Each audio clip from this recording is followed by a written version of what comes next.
Radhe Radhe, good morning. വിവാഹത്തിൻ്റെ അന്ന് ആദ്യ രാത്രിയിൽ ഏത് പുരുഷനാണ് പറയാൻ പറ്റുന്നത് ഞാൻ ഇന്നുവരെ ഒരു പെൺകുട്ടിയെയും സ്നേഹിച്ചിട്ടില്ല, ആദ്യമായി സ്നേഹിക്കുന്ന പെണ്ണ് നീയാണ്, ഞാൻ ഇന്നുവരെ ഒരു പെണ്ണിൻ്റെ ദേഹത്തും തൊട്ടിട്ടില്ല? അതുപോലെ ഏത് പെൺകുട്ടിക്ക് പറയാൻ പറ്റും ഞാൻ ഇന്നുവരെ ഒരു പുരുഷനെയും സ്നേഹിച്ചിട്ടില്ല, എൻ്റെ ശരീരത്ത് സ്കൂളിലും കോളേജിലും പഠിക്കുമ്പോൾ എൻ്റെ കൂടെ പഠിച്ച ആരും പ്രണയപൂർവ്വം തൊട്ടിട്ടില്ല എന്ന് പറയാൻ പറ്റും? പക്ഷേ പറ്റുമായിരുന്നു. 50 വർഷം മുമ്പുള്ള ഒരു തലമുറ പറയാൻ പറ്റും.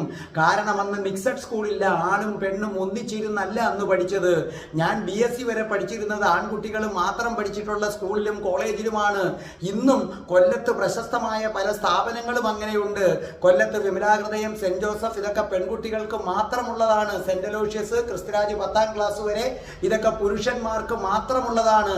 വേദങ്ങൾ പറയുന്നു പുരുഷൻ അഗ്നിയാണെങ്കിൽ സ്ത്രീ നെയ്യാണ്, അഗ്നിയുടെ അടുത്ത് നെയ്യ് കൊണ്ട് വെച്ച് കഴിഞ്ഞാൽ ഉരുകിപ്പോകുമെന്ന് പറയുന്നു.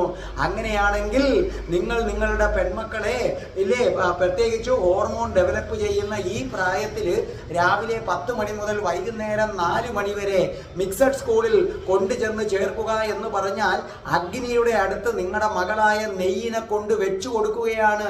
അപ്പോൾ എന്താ സംഭവിക്കുന്നതെന്ന് അറിയാൻ പാഴൂർ പടിപ്പരമെന്നും പോകണ്ട, ഇത്തരം സ്കൂളുകളുടെ പരിസരത്തുള്ള റോഡിലൂടെ ഒന്ന് നടന്നാൽ മതി.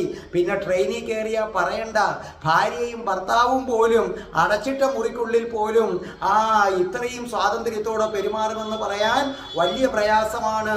അപ്പോൾ നിങ്ങളൊരു കാര്യം മനസ്സിലാക്കുക, കൊല്ലത്ത് ഒരു 10ാം ക്ലാസ്സുകാരനുണ്ടല്ലോ, അവൻ്റെ കൂടെ പഠിക്കുന്ന കുട്ടിയെ വീട്ടിൽ കൊണ്ടുവന്നു. അവൻ്റെ അമ്മയോ അച്ഛനോ പെട്ടെന്ന് തിരിച്ചു വന്നപ്പോൾ അലമാരയിൽ വെച്ച് പൂട്ടിക്കളഞ്ഞു. കുറച്ചും കൂടെ കഴിഞ്ഞിരുന്നെങ്കിൽ ആ കുട്ടി ചത്തുപോയേനായിരുന്നു. അങ്ങനെയുള്ള സംഭവം വരെ ഉണ്ട്. അപ്പോൾ പ്രിയപ്പെട്ട പ്രേക്ഷകരെ, നിങ്ങൾ നിങ്ങളുടെ പെൺമക്കളെ പെൺകുട്ടികൾക്ക് മാത്രമുള്ള സ്കൂളുകളിൽ കൊണ്ടാക്കുക.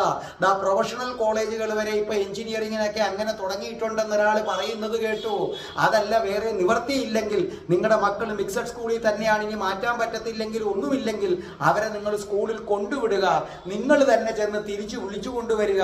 അല്ലെങ്കിൽ നിങ്ങളുടെ മുമ്പിലൂടെ തന്നെ ഹെൽമെറ്റും വെച്ച് ചീറിപ്പാഞ്ഞു പോകുന്നത് നിങ്ങൾക്ക് കാണേണ്ടി വരും. ഇതിന്റെ പേരിൽ ദിലീപ് സാറ് പഴഞ്ചനാണ് എന്ന് നിങ്ങൾക്ക് വേണമെങ്കിൽ പറയാം. പക്ഷെ നിങ്ങൾ ഒന്നും കൂടെ പറയണം, ദിലീപ് സാറ് പഴഞ്ചനാണ്.